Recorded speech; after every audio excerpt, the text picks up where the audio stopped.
एक रूहानी और हैरान कर देने वाला वाकया सुनिए। गौसे आजम हजरत अब्दुल कादिर जिलानी रहमतुल्लाह अलैह बचपन से ही अल्लाह के नेक और खास बंदों में से थे। ये कहा जाता है कि बचपन में आप मिट्टी के छोटे छोटे पुतले बनाया करते थे। सुबह जब आप उन पुतलों के पास जाते तो प्यार से फरमाते, उठो अल्लाह के हुक्म से, और अल्लाह की मर्जी से वे पुतले जिंदा हो जाते। आप उनसे बातें करते, खेलते और फिर शाम को कहते, अब वापस हो जाओ, तो वे फिर मिट्टी बन जाते। यह सिलसिला कई दिनों तक चलता रहा। एक दिन गांव में एक छोटे बच्चे का इंतकाल हो गया। उसके माँ बाप का दिल टूट चुका था, लेकिन उन्हें उम्मीद थी अगर गौसे आजम मिट्टी के पुतलों को जिंदा कर सकते हैं तो शायद उनका बच्चा भी उठ जाए।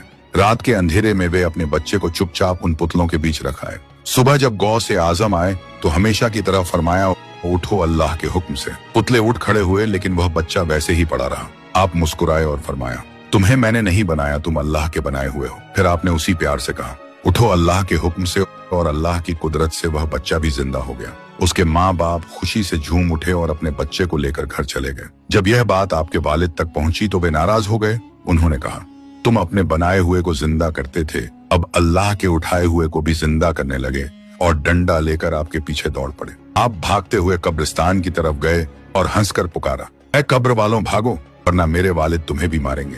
अल्लाह के हुक्म से कब्रें खुल गईं और मुर्दे कफन ओढ़े बाहर आ गए, आपके साथ भागने लगे। थोड़ी देर बाद आपके वालिद ने आवाज दी, ए अब्दुल कादिर, रुक जाओ।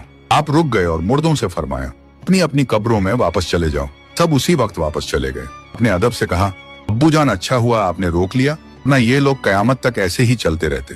ये वाकया हमें याद दिलाता है कि अल्लाह अपने नेक बंदों को ऐसी करामातें देता है जो हमारी समझ से कहीं ऊपर होती हैं।